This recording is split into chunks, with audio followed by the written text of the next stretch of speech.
दिनांक 29 ऑगस्ट रोजी सकाळी 5 ते 6 वाजेच्या सुमारास संभाजीनगरकडून जाफराबादला जाणारी कार ही गाढेगव्हाण फाट्यावर मॉर्निंग वॉकला गेलेल्या एका नागरिकाला धडक देऊन जाण्याच्या गडबडीत साईडला असलेल्या विहिरीत जाऊन कोसळली आहे।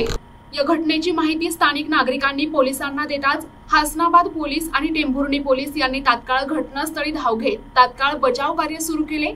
यामध्ये एका जणाचा मृतदेह वर काढला असून उर्वरित मृतदेह वर काढण्याचे काम पोलीस विभाग आणि अग्निशमन विभागाच्या वतीने सध्या युद्ध पातळीवर सुरू आहे। या कारमध्ये असलेल्या प्रवाशांची नावे ज्ञानेश्वर भाऊसाहेब डकले यांचा मृतदेह अग्निशमन विभागाने वर काढलाय।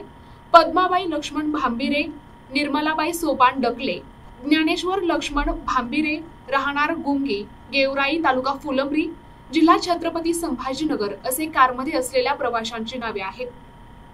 आज या ठिकाणी गाडेगव्हाण रोडवर एक सकाळी पहाटे एक गाडी ॲक्सिडेंट होऊन विहिरीत पडलेली आहे आणि या ठिकाणी माहिती मिळताच आम्ही पोलीस असतील, त्यासोबत महसूल विभागाचे SDM साहेब आहेत, त्यानंतर आपत्ती विभागाची टीम आहे आणि त्यासोबतच फायर ब्रिगेडच्या आसपासच्या परिसरात सगळ्या गाड्या या ठिकाणी आलेल्या आहेत आणि त्यांना कार बाहेर काढण्यासाठी आणि त्या कारमध्ये किती लोक आहेत याचा आम्ही शोध घेत आहोत। NTV news Marathi, Jalna.